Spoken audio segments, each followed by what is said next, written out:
एक तरफ आप उमर अब्दुल्ला का रवैया देखिए कि गुपकार अलायंस को किस तरह उन्होंने तोड़ा और किस तरह अपने उम्मीदवार खड़े किए, किस तरह इंडिया अलायंस से पीडीपी को बाहर का रास्ता दिखाया। और दूसरी तरफ आप पीडीपी का रवैया देखिए कि पीडीपी ऐसा लगता है कि किंग मेकर का रोल निभाती हुई नजर आएगी। इसमें 8 से 10 सीटें पीडीपी निकालती हुई दिख रही है और इंडिया अलायंस के हवाले से यह कहा जाता है कि मिलकर 48 छू सकते हैं या कुछ आंकड़े कम पड़ सकते हैं। कुछ एग्जिट पोल 40 से 42 बता रहे हैं इंडिया अलायंस को। तो ऐसी सूरत में पीडीपी एक बड़ी ताकत बनकर जम्मू और कश्मीर में उभरेगी और ये निगाहें पीडीपी की तरफ थीं कि पीडीपी ने किस तरफ जाना है, माजी की गलतियों को दोहराना है, भारतीय जनता पार्टी के साथ मिलना है या फिर पीडीपी कोई और रास्ता इख्तियार करेगी। तो आज नईम अख्तर जो मुफ्ती मोहम्मद सईद के बहुत करीबी साथियों में से एक, पीडीपी और भारतीय जनता पार्टी की सरकार में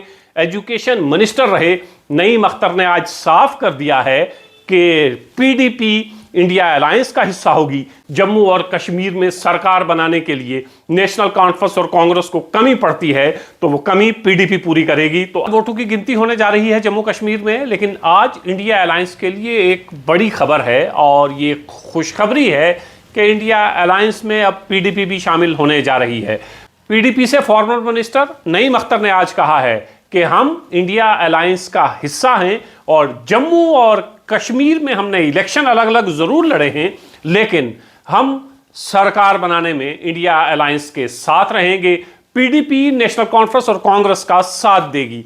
एक तरफ पहले ही इंडिया अलायंस कांग्रेस और नेशनल कॉन्फ्रेंस को एग्जिट पोल ये बता रहे हैं कि वो सरकार बना सकती है, 48 के उस जादुई आंकड़े को छू सकती है। वहीं पीडीपी के इस ऐलान के बाद अब मजीद आसान हो जाएगा इंडिया अलायंस के लिए 48 का हिस्सा छूना। अब पीडीपी, नेशनल कॉन्फ्रेंस और कांग्रेस अगर मिलकर सरकार बनाती हैं और अगर ये मिल जाती हैं तो ये आंकड़ा 50 से पार जाता हुआ दिखाई दे रहा है, जबकि जम्मू कश्मीर में सरकार बनाने के लिए 48 एमएलए चाहिए होंगे।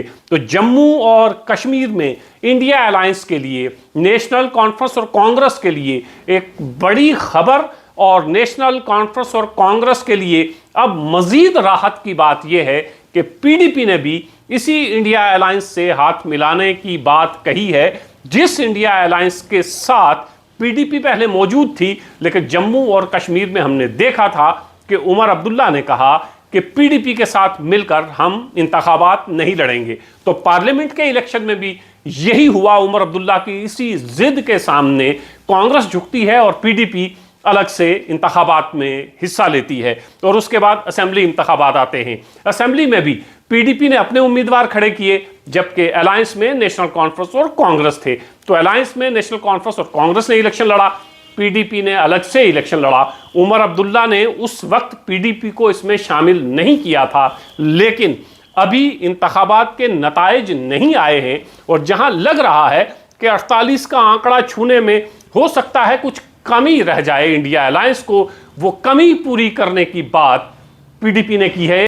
एक तरफ आप उमर अब्दुल्ला का रवैया देखिए कि गुपकार अलायंस को किस तरह उन्होंने तोड़ा और किस तरह अपने उम्मीदवार खड़े किए, किस तरह इंडिया अलायंस से पीडीपी को बाहर का रास्ता दिखाया। और दूसरी तरफ आप पीडीपी का रवैया देखिए कि पीडीपी ऐसा लगता है कि किंग मेकर का रोल निभाती हुई नजर आएगी। इसमें 8 से 10 सीटें पीडीपी निकालती हुई दिख रही है और इंडिया अलायंस के हवाले से यह कहा जाता है कि मिलकर 48 छू सकते हैं या कुछ आंकड़े कम पड़ सकते हैं।